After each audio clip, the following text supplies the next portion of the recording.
So, welcome. What a nice morning. Welcome to the Indie Postmortem track. And so today we have talks from different indies who have gone through different paths in their way to success. But before we get to their talks, I was thinking to have the first half an hour and kind of reflect on a few things that we have learned from our experience running GameFounders, and to kind of see what are the lessons learned that also we can share here. So I chose a very dramatic heading just to get more people in the room, because everybody is so tired from yesterday. But yeah, kind of get half the room, so we'll go with that. But how many of you are indies? So why the hell are you here? Okay, so why do I think that I have any kind of experience in talking about this? Is that we have been running GameFounders for 5 years now. Actually, in April was our birthday. I think it was the 2nd of April. So yay, we get to go to school next year. And during the 5 years, what we have done is that we have worked with, we have seen over 2,000 indies, and we have worked with them in different ways. So how GameFounders works is that we select 10 best indies globally.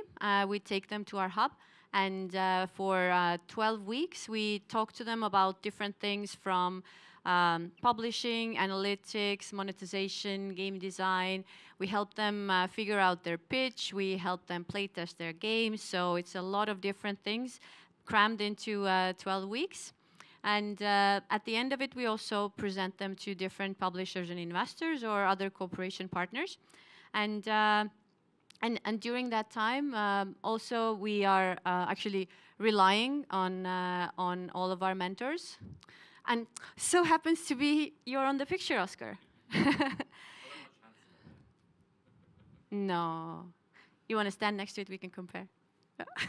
Very nice.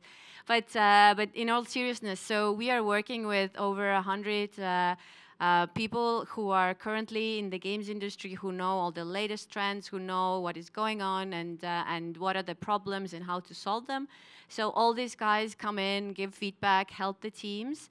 And also, once the whole GameFounders 12-week experience is over, you're still a part of the family. So all of our teams are still a part of the group. So they still get mentorship from the mentors, but also sometimes from the team. So it's really cool to see how that dynamic has actually changed to people helping each other out in all different kinds of details. Some numbers as well. So yeah, we started April 2. And we did 2 years in Estonia. So from 2012 to 14, we worked with 28 teams then. And I think it was from, I think, maybe around 16 countries. And then when we add Malaysia, we had 39 teams more from there. And now we have invested in teams from 26 countries. So it's a very global initiative. And I think that actually makes it cooler that different country and market experiences kind of put this whole thing together. And we do have almost half of them have raised money or signed publishers and have had different kinds of success. But I will come back to that later. I don't think we should actually measure success based on if you sign investment or not, because that's not always the most important thing. But so back to the main thing. So 5 ways to kill an indie, or to put a bit of a more positive note to it, 5 tips for indie success. Yay! So this is yes, we have the main model here in the first row. But I'm actually going to speak a bit more also about their studio later on. But let's get started. So indie team wants to make a game. usually what happens, like, you know, you have a coder, you have an artist, they come together, they're like, oh my God, I have this really cool idea of a game that I want to make better, or I want to play myself, or I see somebody wants to play. So they start making a game. So at this point, the main problems are kind of like, how do I design the game? How do we monetize? Kind of like what kind of art do we select? What's the game engine we use? Like all these questions that the team is facing at that point is very, let's say like game centric. And if it's a more advanced team, I'm hoping that they also think about analytics and KPIs and launch and market and platforms. But a lot of the time, the indies that come to us when they're just doing one game, it's on the kind of thinking and vision is on the game level. So this is, let's say, this is like the first stage. The second stage that I like to call the ramen stage is that when the first game is already out, then it's kind of like, what now? So we survived through that process, what now? So the option are kind of, is it successful? How successful is it for it to be successful to us? Do we want to do a sequel? Do we want to do a different game? Do we want to split up? Like kind of like now the thinking kind of shifts from the game to actually the team, and the questions are a bit different and a bit more about you know, around surviving and all that. And then the kind of third stage is then this, of course, right? So how do I scale? So do I want to be an indie that makes one game after another that is enough for the team to get fed, and which is I need to stress all these options are fine. It's just kind of like they are just different, and all these kinds of options are fine. So in this case, the question is already, how do you scale? Here you're not, you know, employing your friends anymore. Here you're employing people based on their skills, on their contacts. You're looking at different partners. So it's a very, very different talk again. So it's a journey, you know, and all the journeys have different stops. So what we have, how we have seen different indies go through these stages and having a vision is what I wanted to talk about today. So the first kind of topic I wanted to cover is outsourcing. So every indie's best friend and worst enemy. So this is something that can definitely kill an indie. Yeah, I don't know if you've seen this GIF before, because it actually has a longer version where blood spills and eyeballs come out and all that. But I was thinking it was maybe too much for this morning. So, you know, you need to just imagine the rest yourself. But so as I said, outsourcing. So we've seen a lot of studios kind of get into this trap of I'm going to outsource, then we're going to get money, and then we're going to do our new game. But then you get just enough money from the outsource that you manage to kind of like feed your team, and then when it comes time to make your game, then another contract is right there. Let's just do this one more, and then this one more, and it's kind of an endless thing. So what we've seen is that although obviously there is money involved, and this is very nice, and if you think about outsourcing, it's low risk and it's fixed income, but at the same time maybe less creative freedom, but at the same time it's kind of like so what is the future with this? Outsource is not bad in itself, but if the goal is to make your own IP, then you know, you're kind of losing all your time, and then at the end of the day, you feel like you're going around in circles, and it's kind of like, oh, so, you know, what do we do? And what we have seen, a few indies actually solve this problem really well, is doing what I would call strategic outsource. So basically, you outsource for the people or the companies that you want to work with. You outsource for somebody that could in the future acquire you, publish you, something like that, some kind of strategic partnership, or outsource for games which are similar to the ones that you want to make. So that would give you a lot of experience beforehand, so that when you start making your own game, you actually have already worked with game designers that know a lot about this and also know how to integrate monetization and all that. And also, of course, to build a portfolio, because if you just kind of come into an investor or publisher or whatever with a clean slate, then it's more harder to kind of get there.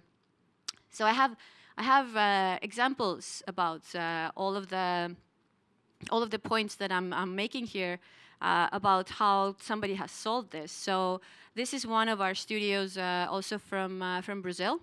And they're doing VR. So they have a very clear focus.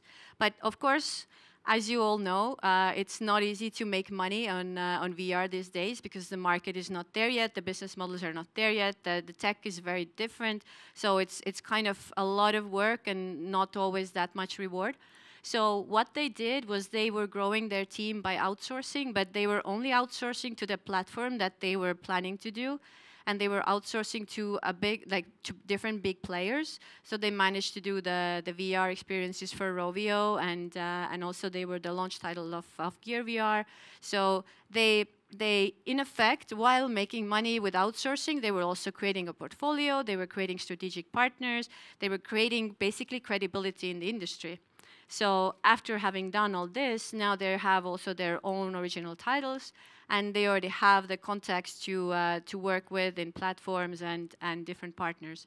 So this is a way to kind of do this, but of course, you know, outsourcing is, as I said, it always needs a lot of kind of character to see where to draw the line. Second one is investment. So a lot of kind of funny, repetitive sentences we've heard is that I'm not starting my game before I get investment, or I cannot, like, I'm looking for investment, but I can't really show you what I'm working on because it's just so good and so secret. But in reality, at the end of the day, execution is the king. So if you come to me and you explain what your game is, I'm not going to go home and do it myself. Like, I still need to see the product. I need to see kind of like what is your actual vision beyond paper. And that is also one of the reasons why when teams are applying to GameFounders, they need to have a product or a prototype or a slice or whatever.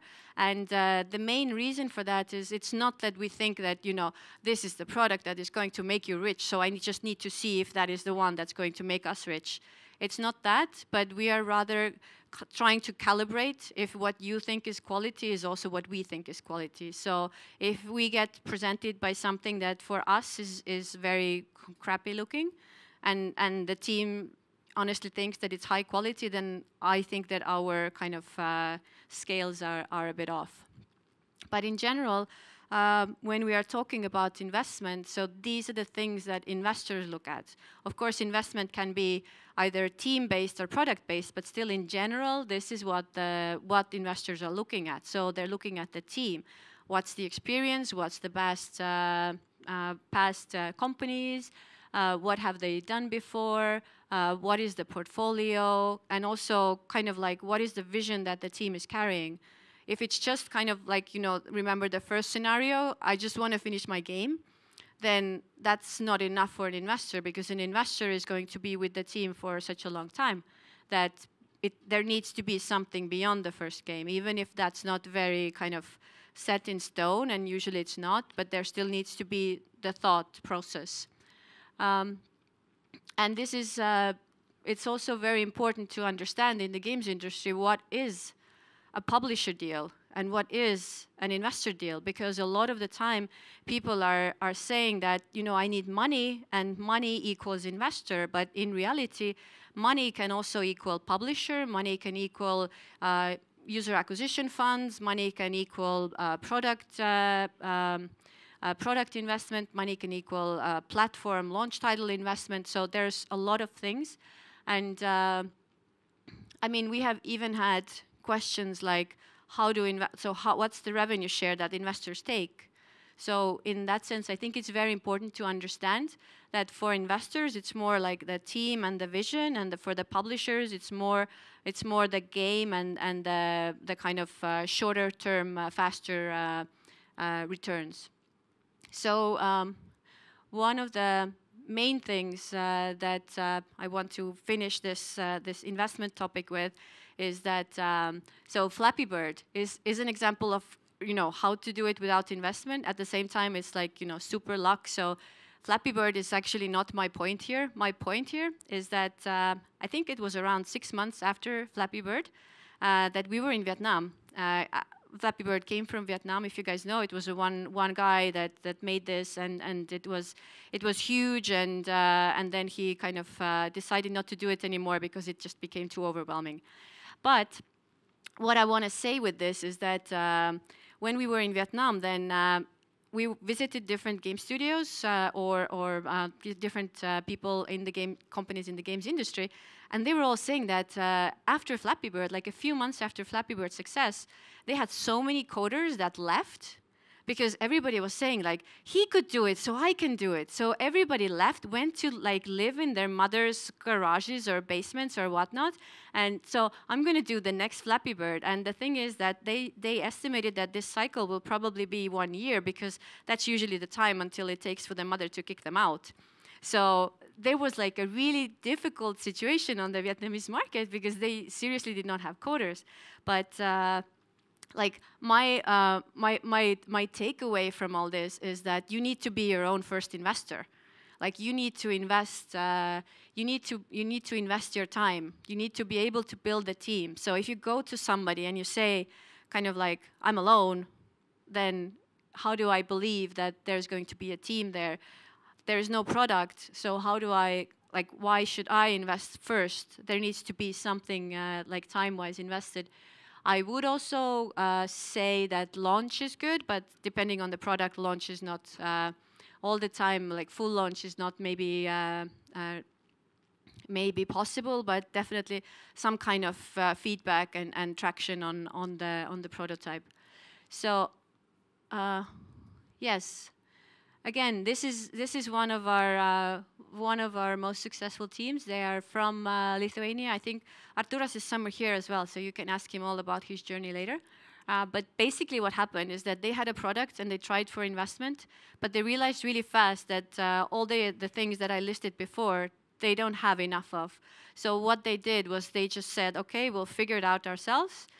They found an empty category, or basically created a category on Google Play, populated it with like 40 games at that time, self-published, and now they are very successful. They a few weeks back, I think they had the #1 free game in India with one of their Indian partners.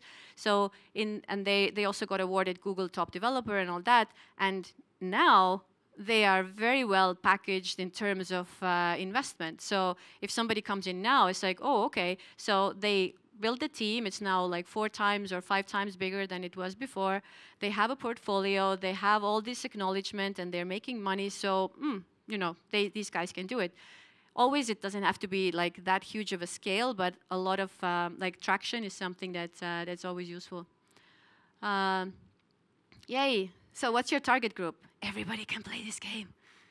Yay! It's my favorite sentence. So, a lot of the time, games start from people wanting to play something themselves, but at the same time, what we feel is that it's very important to do your research, to understand where is the market geographically, platform-wise, also business model-wise, like what are the different, how much revenue do you get, what is the kind of strain that you're putting on the company after launch, kind of like all these things are very important to figure out.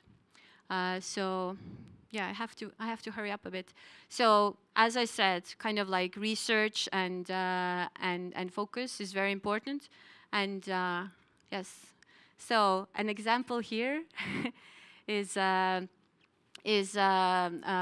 Cupcake Entertainment, another one of our studios. Yeah, you can applause for Gabriel, but so what they did is they created a game that was definitely not for themselves. So it's a game that is for the female audience, that is the one that is making the most money, and they went into an existing market with a very distinct product. They have a number of products, and they're very kind of like building a business on purpose. So they are the ones that have like the vision number 3. So they see very specifically where that is, and it's based on numbers and everything. And they also just closed 1 million of user acquisition funding for that. So it always kind of pays off to have a very specific goal. Yeah, the fourth one is when are you going to launch it? Still need to polish a bit. So this is very classic as well. So this is how a character from one of our teams evolved. So they started from this, and then they ended up with that. So there is some kind of like polish that you need to do to have a cool character, but or whatever you're polishing in your game. Yeah, this is their Halloween edition, and like you never can have enough like worlds, or you can always have more boosters, or you know, oh, I heard ads make money. So all these things that you can actually do a lot of the time, but I think it's also very important to know when to stop, because at the end of the day, it's all about the players, and it's about the players saying something about this game and about the product. So this is what we want to see more, is looking at what is the feedback and what is the community, even if it's like a closed testing or something, whatever it is, there needs to be feedback from the community and also building a community. So a really good example is one of our teams that was in Estonia in 2014. Is that they have a game called HoloDrive, and they already launched when there was very, very little of the game, but like they managed to grow their users from 10,000 to 1 million just by having them constantly giving feedback and adding the things that the users were asking and not the things that they thought that were good. And yeah, so their game is out now, and they have a publisher, so that also worked out really well for them. And to finish up is the last point about platforms. So, you know, we have a lot of teams that come. We tried to do mobile free-to-play, it didn't work out. Now we're doing premium PC. So, and then with the possibility of going to console. So this is something that we hear a lot, but there are just so many platforms. So jumping from one to another is not going to make the next game successful.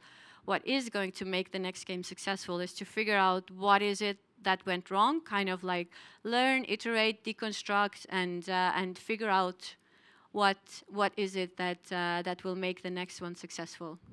So I think almost in all of the points, one of the things was always focus. So I think that's kind of how I want to leave this track with. And yay, it's exactly 11. So if you want to ask me questions, you can do that until we are setting up the next speaker. So thank you for listening.